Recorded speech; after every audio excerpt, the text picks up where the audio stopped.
Hey everyone! Today we're exploring another chilling and disturbing case. If you'd like to support the channel, don't forget to hit that subscribe button and stay engaged. It really means a lot. I truly appreciate it. Now, take a deep breath and let's dive in. Pregnant wife found dead. The husband's secret life insurance plan. She thought she was building a perfect life with a man she loved. But just 7 months pregnant, she was found dead in their home.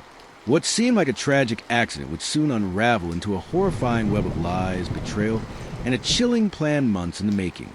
And the person behind it? Closer than anyone could have imagined. Maria Alvarez, 31, was a school teacher in Phoenix, Arizona, known for her kindness, deep faith, and love for children. She had dreamed of being a mother for years. After suffering a miscarriage 2 years earlier, getting pregnant again had felt like a miracle.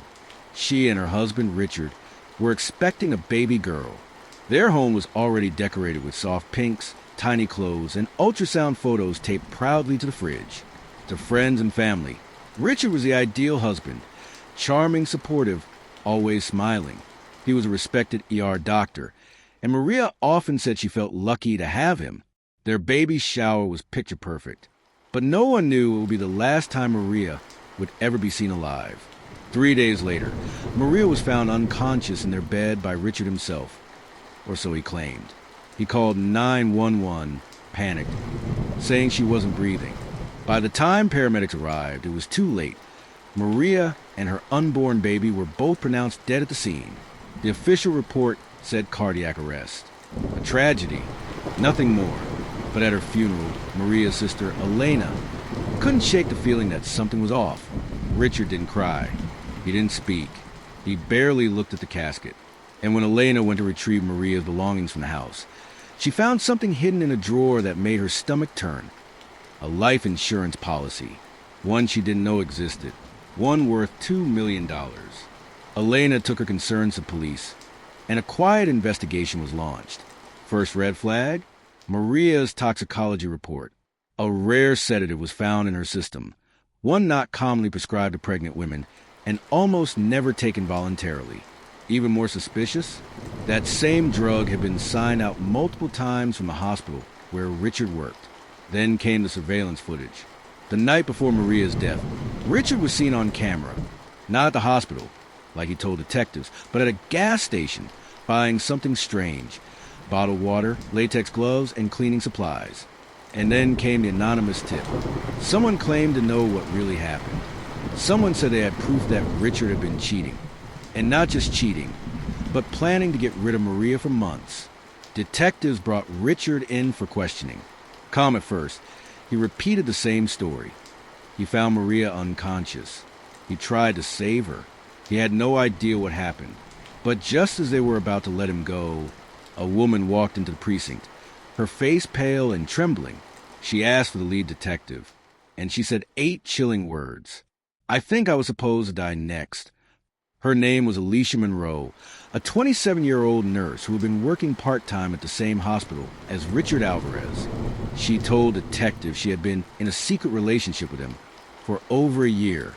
At first, he was charming, sending her sweet messages, buying her gifts, even talking about leaving his wife. But over time, things got darker. Alicia said Richard started asking strange, disturbing questions. Did she have life insurance? Did anyone know where she lived? Could she disappear for a weekend without telling anyone? He told her he had connections who could make problems go away. The most damning piece? Alicia claimed she once saw Richard mixing something into a drink, a light brown powder. When she confronted him, he laughed it off, said it was just protein. But afterward, she got violently sick. It never occurred to her to report it until she saw Maria's death in the news. Then she remembered something chilling. Richard once told her, "Pregnancy is a liability. If it ever happens, I know how to fix it." She handed detective her old phone, filled with text messages, photos, and audio recordings. One of them, a voicemail from Richard, time-stamped 2 nights before Maria's death, whispering, "It'll all be over soon. We'll finally be free." Detectives dug deeper into Richard's finances. That offshore account tied to the life insurance payout, It had been open 2 months before Maria's pregnancy was announced. Not only that, but several payments had been made from it to an untraceable burner account. Some of those payments matched cash withdrawals from a local ATM, withdrawals Richard denied ever making. And then came the chilling discovery. A second life insurance policy, this one in Alicia's name. She never signed up for it, but someone had forged her signature and listed Richard Alvarez as the sole beneficiary. Police now had enough to arrest Richard, but when they arrived at his home with a warrant, it was empty. His phone was off, his car was gone, and on the kitchen counter was a single note: "You'll never find me." The Phoenix Police Department immediately issued a statewide manhunt. Alerts were sent to airports, bus stations, and Border Patrol. Richard's phone was still off. His credit cards hadn't been used. Surveillance caught a glimpse of him at a gas station 2 hours after detectives visited his home. But then he disappeared into the night. Was he running, hiding, or planning something even worse? Detectives feared he might try to silence Alicia, the woman who had exposed his affair, and possibly stop her from testifying. She was placed under 24-hour police protection. But fear was growing, and so was public outrage. Maria's story was now national news. While searching Richard's office at the hospital, investigators found something strange: a hidden key taped under his desk. It matched a small storage locker rented under an alias in Tempe. Inside the locker was a metal safe. It contained several jaw-dropping items: a burner phone with encrypted text messages, a handwritten checklist labeled Plan A, Clean Exit, multiple forged documents, including fake IDs and passports, and most shocking of all, a USB drive labeled Insurance. When tech team decrypted it, they found audio recordings. In one of them, Richard could be heard practicing a 911 call, the same one he would make the night Maria died. He even rehearsed fake tears. "She's not breathing. Oh my God, please hurry." He played it again and again, perfecting the panic in his voice. Then came a voice on the recording that wasn't Richard's. A woman, calm, cold, coaching him. "You need to sound broken. She's pregnant. You can't mess this up." Detectives were stunned. This wasn't just Richard's plan. He had help. And the woman on the tape? She wasn't Alicia. She was someone else entirely. Someone the investigators had never heard of. Detectives ran voice analysis through the FBI. The result came back within hours. The woman on the recording wasn't a stranger. She was someone from Maria's family. When the FBI confirmed the voice belonged to Elena Alvarez, Maria's older sister, investigators were in disbelief. Elena had been the one who pushed police to investigate. She was the one who found the life insurance policy, the grieving sibling demanding justice. But now, she was a suspect. Was she hiding in plain sight?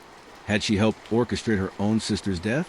Detectives began to dig deeper into Elena's life, and what they uncovered changed the direction of the case completely. Elena wasn't just a heartbroken sister. She was drowning in debt. Credit cards maxed out, 2 eviction notices in the last year, a failed business, and a gambling problem hidden from the rest of the family. A month before Maria's death, she received a $50,000 wire transfer from the same offshore account linked to Richard. The memo on the transfer? Consulting fee. When detectives confronted her, Elena denied everything. She said the money was for helping Richard with a surprise gift for Maria, but she couldn't explain the recordings. She claimed they were deep fakes. But then came the biggest blow. A neighbor from Maria and Richard's gated community came forward. She had seen something odd the day before Maria died. Richard and Elena, together, arguing outside the house. Elena was visibly upset. Richard shoved a black duffel bag into her car. Then she drove off in a hurry. Surveillance footage confirmed it. That same car showed up 2 hours later at a motel just outside Phoenix. Guess who checked in using a fake name? Elena. Detectives raided the motel room. It had long been cleaned out, but one item remained under the mattress: a burner phone. Its last outgoing message was sent to a number now linked to Richard. "We're in too deep. If she talks, we're done." Now facing mounting evidence, Elena finally broke down during a second police interview, but instead of denying involvement, she whispered, "You don't understand. It wasn't supposed to be Maria. It was supposed to be me." In the interrogation room, Elena finally cracked. Her hands trembled, eyes bloodshot from crying. She said she never wanted Maria to die, but she had made a deal with Richard that spiraled out of control. It all started over a secret affair. 2 years before Maria's death, Elena and Richard began sleeping together. It was reckless, toxic, and emotional. Elena claimed Richard made her feel seen, wanted things she hadn't felt in years. She knew it was wrong, but couldn't stop. When Maria became pregnant, Richard changed. He told Elena he felt trapped and that Maria's pregnancy had ruined their future. That's when the plan began. But according to Elena, the original idea wasn't murder. It was supposed to be Elena who faked her own death to collect the insurance money Richard helped her forge. They'd run away together, disappear, start fresh. Elena would finally be free of her debts, and Richard would be free of his wife. But something changed. Richard grew distant, cold. Then, out of nowhere, he told her the plan was off. A week later, Maria was dead. Elena confronted him, furious. He brushed her off, saying she was a cleaner solution. He claimed the life insurance payout would still go through, and that Elena had better keep her mouth shut or she'd be next. But Elena had already made a copy of the burner phone messages, just in case. She said she came forward only when she realized he'd use her and possibly planned to kill her too. Police weren't sure whether to believe her. Was she a victim of manipulation or part of the plan from day one? Then they got a hit. A traffic cam outside Tucson flagged a vehicle matching Richard's car. The plate had been swapped, but the VIN matched. Police followed the trail to an abandoned RV parked deep in the desert. Inside were empty food wrappers, medical supplies, and evidence Richard had been living there, but no sign of him, until they found a bloodstained shirt and a journal page with one line scrawled over and over. "They'll never forgive me, but she made me do it." Police now believed Richard might be injured or worse, planning to disappear forever. But then, 2 hikers near the Mexico border spotted a man matching his description. When they called out to him, he ran. And what he dropped as he fled was a passport with a brand new identity. After 2 hikers spotted Richard near the Arizona-Mexico border, a full-scale manhunt was launched. Border Patrol, U.S. Marshals, and even Mexican authorities were on high alert. The passport he dropped carried the name David Ramos, complete with forged documents, bank cards, and a printed itinerary for a one-way flight from Hermosillo to Guatemala. Richard wasn't just trying to escape. He was planning to vanish completely. Police believed he was only hours away from crossing into Mexico. But then, a tip changed everything. Late that night, a call came into the police tip line from a hotel worker in Nogales, a town just 10 miles from the border. A guest had checked in alone, but acted strangely. He refused housekeeping, paid in cash, and kept his hoodie on, even in the lobby. When the clerk saw the news report about Richard Alvarez, he realized he might be looking at the most wanted man in Arizona. Authorities moved in fast. The hotel was surrounded, but when they entered the room, it was empty, just a bathroom sink full of hair clippings. He had shaved his beard, cut his hair, left behind only one thing, a small black phone. The device had just one contact, a number labeled her. When police traced it, they were shocked. It wasn't Alicia, the mistress. It wasn't Elena, the sister. It belonged to a woman named Claudia Reyes, a nurse who once worked with Richard years earlier at a different hospital before he moved to Phoenix. She was living under a different name now in Mexico City. When questioned, Claudia confessed everything. She and Richard had been in a long-distance relationship for nearly 2 years. He promised her a new life. He said his wife had gone crazy.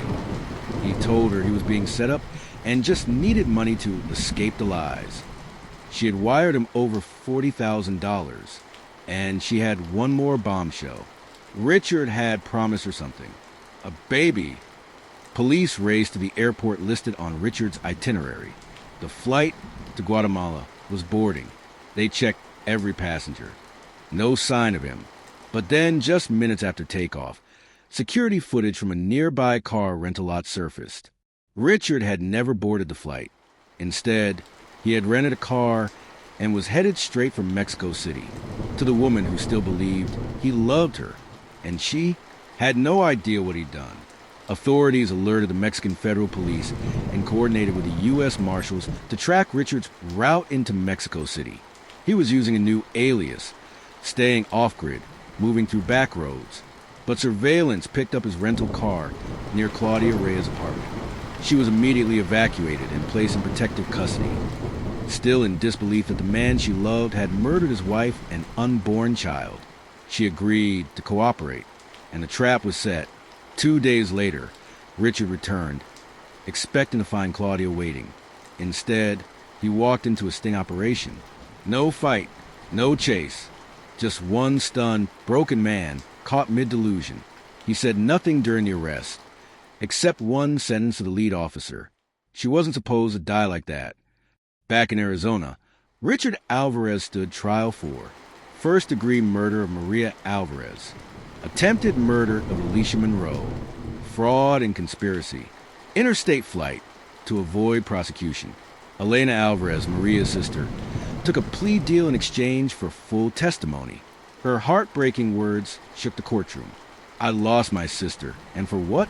A man who was never mine. A fantasy. I'll live with that guilt for the rest of my life. Alicia, still recovering from the trauma, testified via video, voice trembling as she told the court how Richard made her feel like she was next. The USB audio files, the forged insurance documents, the journal entries, and the recordings were all played for the jury. It took just 6 hours to reach a verdict. Guilty. Richard Alvarez was sentenced to life in prison without the possibility of parole. He showed no emotion, but in a letter smuggled from prison, later intercepted, he confessed something even more chilling. It was never about the money. It was about control, about watching them believe I loved them right before I took it all away. Maria's family has since started a foundation in her name to support women in abusive relationships and raise awareness about intimate partner homicide, especially among women who are pregnant. Elena remains in prison, serving a 15-year sentence.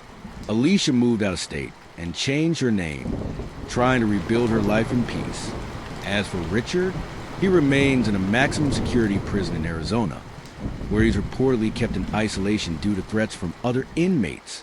Maria's obituary called her a light in the lives of everyone she touched. And now, her story serves as a haunting reminder. Sometimes the people who claim to love us most are the ones we should fear the most. What are your thoughts on this case? Share your thoughts in the comments below. And don't forget to subscribe to the channel to stay updated with more stories, where each case isn't just about crime, but also offers a lesson for life.